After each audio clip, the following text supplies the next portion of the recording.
Welcome to A Victim Bites Back, show number 90, where I look at the world as I travel around and every week let you have new opinions, views on the latest news, and also shots of where I'm travelling from and to. And today I'm leaving the south of France on the train from Antibes. You could see the bags I'm carrying with me as I go to London for 2 or 3 weeks' work on a new movie.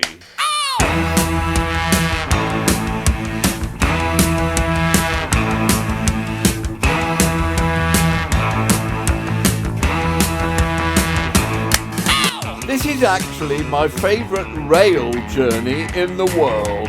I love the train, both coming down to the south of France and going back all the way through France. It's about a 5 or 6 hour journey to Paris, where I jump into a cab and zip over to the Gare du Nord and jump onto the Eurostar back to London. However, this trip was not quite as easy as it normally is and took a great deal longer, sadly, because of the way the trains were and weren't running on time.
Despite considering it pointless, I decided I would vote, so I went to my local polling station and voted Lib Dem as the least bad of all the various assorted parties standing. At least their heart is in the right place. Quite amusing, my local polling station is actually in a sort of school complex which has a major tennis court in it. And a few months ago, I was coming back from shopping, and just about opposite the entry to the complex, I was stopped by this very attractive young lady who said, "Excuse me, do you live round here?" And I said, "Yes." And she said, "Could you tell me where the local tennis practice place is?" And I pointed across the road and I said, "Yes, it's rather difficult to see the entry and there's not a big sign there." And she said, "Oh, thank you very much." And I said, "Emma Raducanu?" And she said, "Yes," and gave me a huge smile. So I managed both to vote in my polling station in the tennis complex and see on television Emma Raducanu go out of Wimbledon this year, sadly.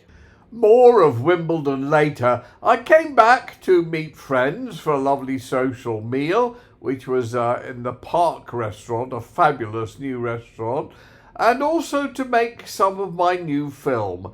This is me as a cameraman, filming part of the movie in Harrods outside the wine department. I also had to deal with various minor legal matters and basically sort things out over 2 or 3 weeks while I resided in London, doing all the stuff I had to do. The film involves several actors and quite a lot of complicated filming over a week or so, but we got it done and now it's down to editing it.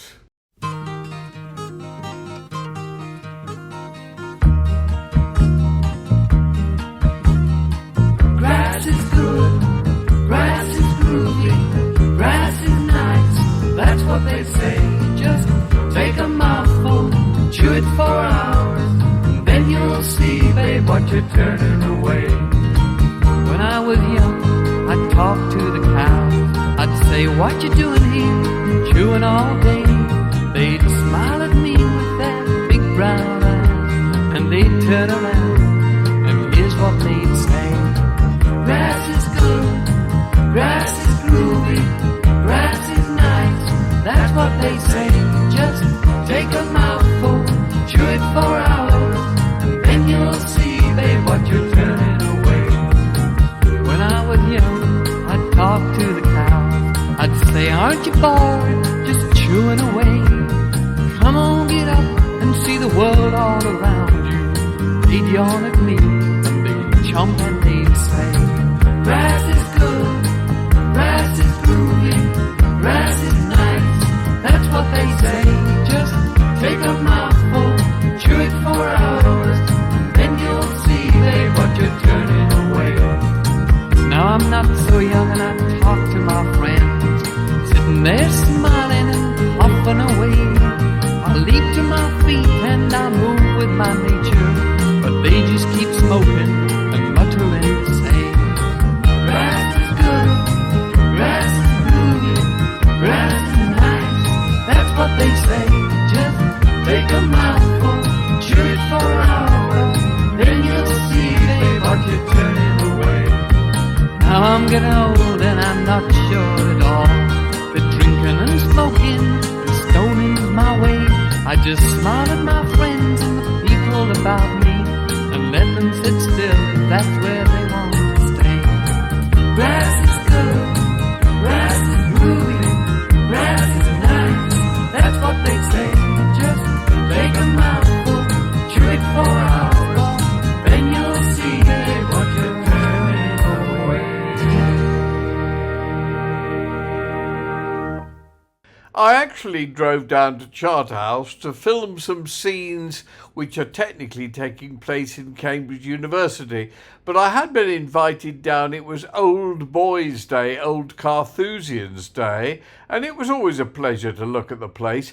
I was the most famous Old Carthusian there for a long, long time before my protege's Genesis took over, and I replaced Lord Baden-Powell, who invented the Scouts many, many years ago. He founded the Scouts, or fondled the Scouts. I could never be too sure which.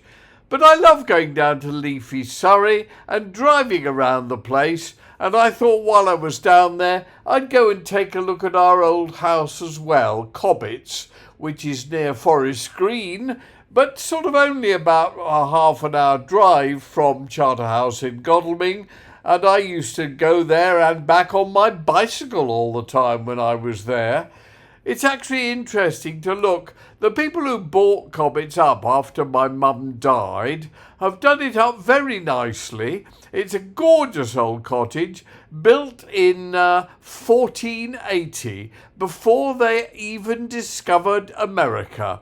And it was interesting for me to look it over, see the room that I was sleeping in from the age of about 12 to 19 or 20, I suppose, and loving it there with many, many happy memories. It's a gorgeous old house, and I used to bicycle back to it from Charterhouse in Godalming on an almost weekly basis throughout my teenage years. It did remind me of the days at Charterhouse. By the way, the latest famous Carthusian, or old Carthusian, is probably Jeremy Hunt, who became a Chancellor of Great Britain, and therefore I think now finally supersedes me as the most famous old Carthusian, although I'm still the most notorious. Filming has now completed on Three Women. That's the working title for the new film. And I, or rather Sir William Hague, is now dead. Have another of my old songs. Mugga mugga mugga, humma humma humma, dinga dinga dinga, danga danga boo ba. Mugga mugga mugga, humma humma humma, dinga dinga dinga, danga danga boo ba. You may think I'm old-fashioned, that you've heard all my hooks before, that the chords that I strum and the style that I play were around in 1964. Well, I don't change with the times, boy, I just let those times change with me.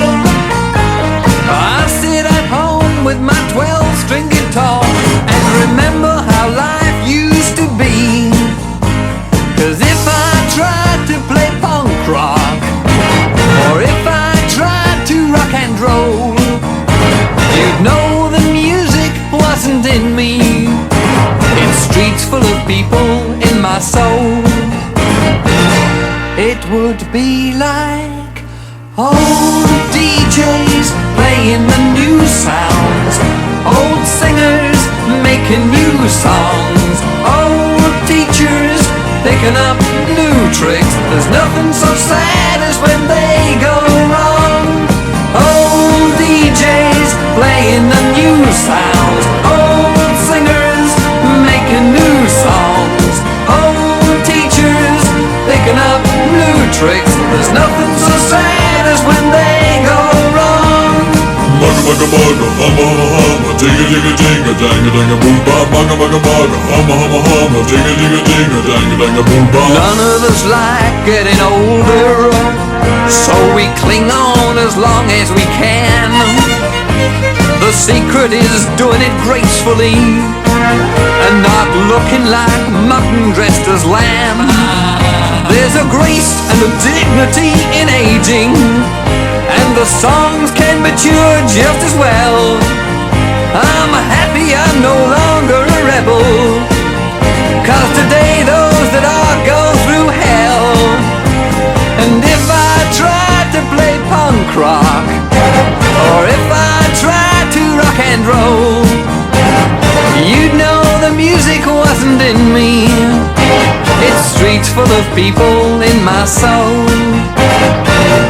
It would be like old DJs playing the new sounds, old singers making new songs, old teachers picking up new tricks. There's nothing so sad as when they go wrong. Old DJs playing the new sounds, old singers making new songs, old teachers picking up new tricks. There's nothing so sad as when they go wrong.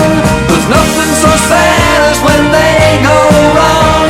There's nothing so sad as when they go wrong. And if every DJ over 21 doesn't play my music now, I might as well leave the business.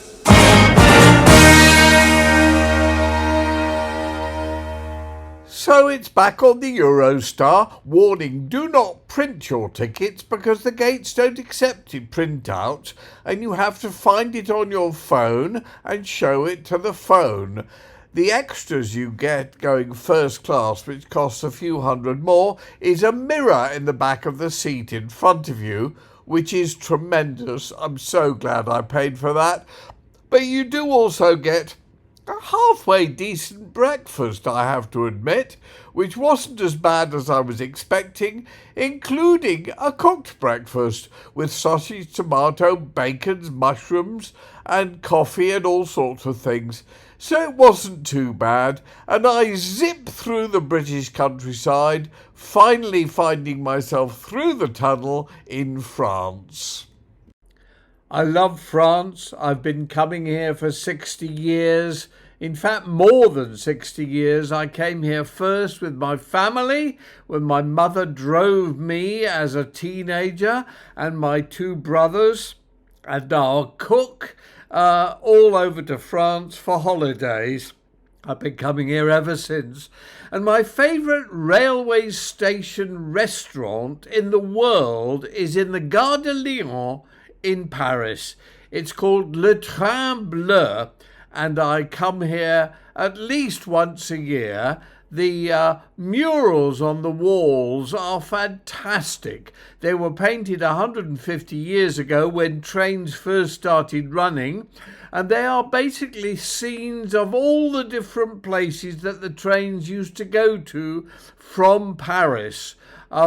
you still sit in the restaurant looking at them with absolute amazement as you see how gorgeous they are. The restaurant's just been refurbished. They took a couple of years doing it up, but it is terrific. I have a mojito. I eat the fantastic gravadlac salmon that they give you. But my favourite thing of all, which I've been eating every year since I come here, is carved at the table the most incredible leg of lamb. So after I've finished my gravlac salmon, I have the leg of lamb, and it's served, incidentally, beautifully pink, terribly tasty. I don't know how they do it. Everybody has it. It's absolutely delicious. They serve it with roast garlic, which is incredible. You get the garlic and you squinch it, and all the interior comes out, and you eat it with your lamb and your gravy. It's not only is it delicious, but it is also served with the best pomme dauphinoise I've ever had in my life. And they do that every time I'm there. It's a sort of tradition. I noticed that almost everybody else in the restaurant, which incidentally was packed, is also having the lamb with the gratin dauphinoise. Followed, of course, by a pavlova.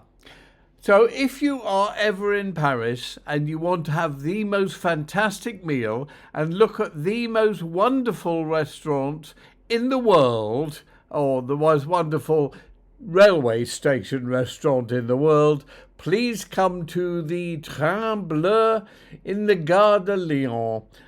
They've actually done the whole station up and still busily doing it up. But you walk up those wonderful stairs, or in my case, you take the lift, which is sometimes a little bit tricky to find, and you sit there for an hour and a half before you catch your train further on down to the south of France, where I shall be heading and shortly arriving just in time to catch the Football World Cup final, Euros final. So the question seems to be, should Joe Biden resign? And I'm afraid I think the answer probably is yes. George Clooney's piece is what persuaded me. He's a friend of Joe Biden, he's an admirer of Joe Biden, but he said the guy is fading fast and is not the man he was 4 years ago. And I think that is pretty accurate and makes a lot of sense to me.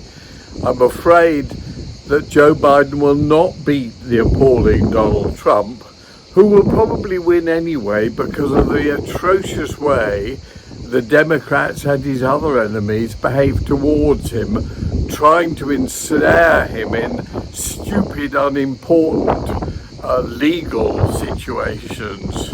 And I think most people are aware of that, and as a result will vote for Trump.